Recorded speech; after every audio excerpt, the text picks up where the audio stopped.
It's going to be good. I met her as the partner of the famous singer-songwriter. We were both outsiders, and I think that was the start of what became a kind of friendship. 'Cause we were never lovers, we were drawn together. She was wise and she was witty. She was proud and she was pretty. One of the titles that popped into my head was The Empathist. And I thought, well, that's not even a word, because if you practice empathy, you're an empath. But it always makes me think, that word makes me think of, sort of Star Trek, like some character with a bald head wig on and like white contact lenses. Like, it's a very strange character, the empath. And the empathist is a little bit more magical, mystical, carny kind of, Ravine, the conjurer. I called her the lightning rod, and she called me the empathist. I liked it so much, I thought, I'm going to call the album that. Because in some ways, every record I've ever made is about empathy. So calling it The Empathist seemed to be cheeky and fun.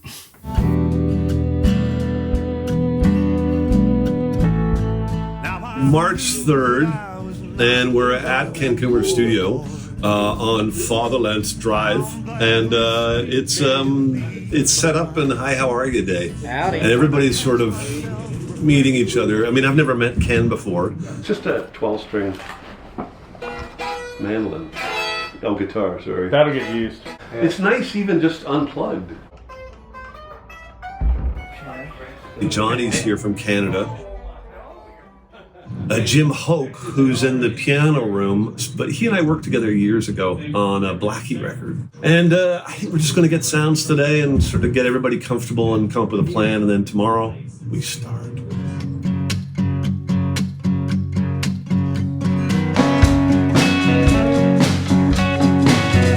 May the road rise up and the rain stop blowing. The moon on the river, show you where you're going. So wide down the road stretched ahead. They get to heaven for the devil knows you're dead. They get to heaven. So in January of 2022, which was a pretty miserable time, in Canada, things had been opening up and then locking down and opening up so many times that there was this sort of fatigue and feeling like nothing was going to happen right ever again. And it was a gray, miserable West Coast day. And I get this email from this guy named Ken Coomer. And I didn't know who the fuck he was. 1, 2, 3, 4. I honestly thought it was a scam, like the Nigerian Prince or something. It was like, hey man, I heard a song of yours on Spotify. And if you ever want to make a record, let me know.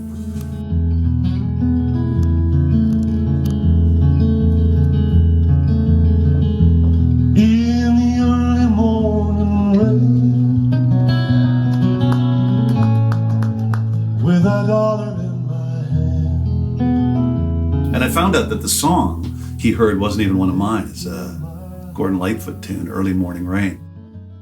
You're not going to be able to get official funding for anything that involves an American studio or American players, so I had to crowdfund it. Hi, and thanks for clicking your way onto this campaign to raise money for my next studio recording. Now, here's a good story. On a cold, wet January morning in 2022, as the pandemic was starting to loosen its grip, I got a strange email from a guy named Ken Coomer. After a little digging, I discovered that Ken is a 3-time Grammy-nominated producer, drummer, and original founding member of Wilco, playing on their first 4 albums. From there, he worked with everybody from Al Green, Steve Earle, to Sheryl Crow, Emmylou Harris, and many more. Oh, and he was an original member of Uncle Tupelo for their groundbreaking album, Anodyne. And I had the budget in 2 weeks. When I went looking around, it was the first thing that actually connected for me was Uncle Tupelo. But the fact that he played on an Al Green record probably lit me up more than anything. I love that vibe. I mean, I grew up in Dublin during the 70s, so punk came along and kind of kicked all of that, flared jeans music to the curb. And we all went there, and except quietly at home, I'm listening to When We Get Behind. And if my friends knew, I would have been slagged to hell and back again. And I didn't know anything about it. I just loved it. And now I realize, well, yeah, it was this town at the height of the top of analog recording. And the King of Hearts will bring this song tonight. If I could bring this song tonight, I'd cast it like a spell or a stone upon the sea. It's about having faith, trying to find a way to bring some a positive thing with you into the world. Cowboy guitar, which I mentioned earlier, that takes one of my favorite saying is somebody has a face like a catcher's mitt. There's a lot of aging in this album, which is kind of interesting.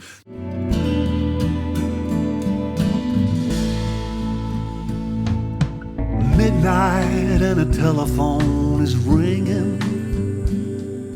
I'm half awake, someone says goodbye. Well, there's one cut in particular, which is going to be the title cut, called The Empathist.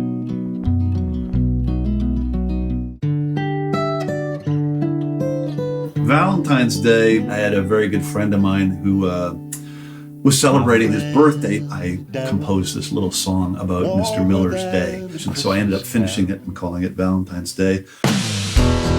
Far from the Middle, it was written about a guy I know named Adrian Sutherland. He's from Attawapiskat. He was remarking what a novelty it was to drink tap water because his community has a permanent boil water advisory, which for a lot of Indigenous people in Canada is the norm, and it's pretty fucked considering how wealthy our country is. Marie is an older song of mine. After becoming sort of cognizant of how much venom and spleen is being aimed at women if they dare to speak up on, social media about politics. The Best Road I've Known, it reminds me of a Hank Williams song, which if I'm lucky, it'll actually sound like one.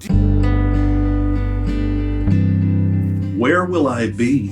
That is the Daniel Lanois song that was so famously and fantastically covered by Emmylou Harris. Oh, where will I be when that old trumpet sounds?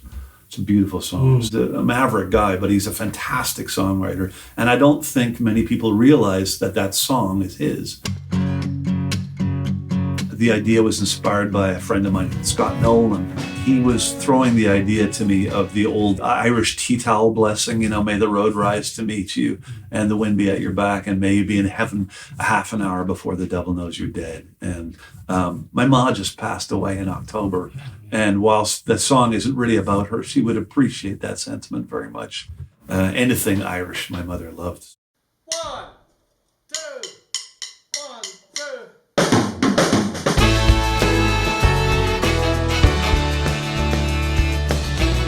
Yeah.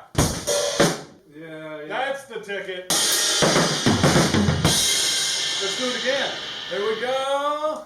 How'd that feel? Yeah. We might have it. Let's listen. We should just sort of decide what we don't need in there. Yeah. So that we can get the bunch of stuff out so I don't lose my mind.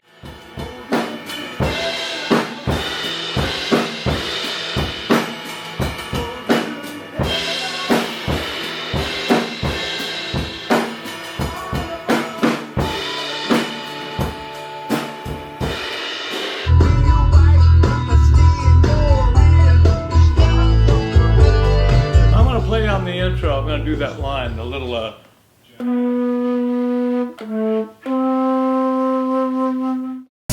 Always find it far from the middle. Yeah. Oh yeah. Oh yeah.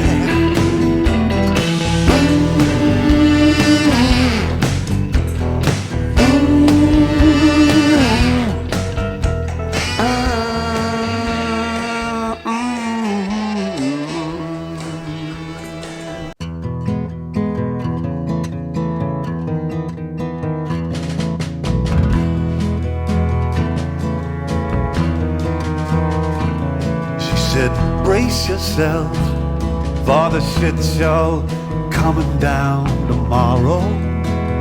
Yeah, I mean, I'm always trying to make some kind of sensible pattern, if you will, out of the randomness about being an acoustic, quote unquote, folk musician in Canada. You try to make patterns out of it, and you try to lead some kind of a healthy lifestyle and not be completely fucked all the time, financially, emotionally, physically.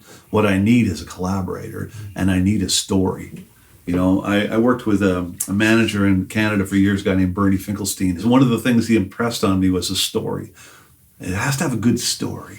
And this is a really great story. It's such a weird thing to get an email from somebody who's purportedly a producer in Nashville asking if you want to make a record. It's just not how it really happens. You can hammer it at the business, 24 hours a day. But when something happens randomly, that's usually what's the most exciting and interesting. High above the water, hold your head up. High above the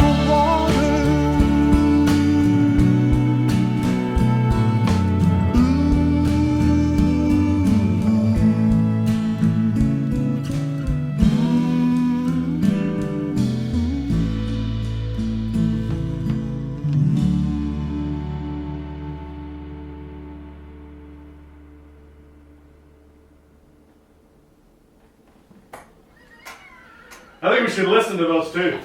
Oh, yeah. That was really good. Feels really good, fellers. Feels mighty fine. And in the space between was a lifetime of dreams and those fairy tales some men can't resist. She was the patron saint of troubadours, and I was the empathist.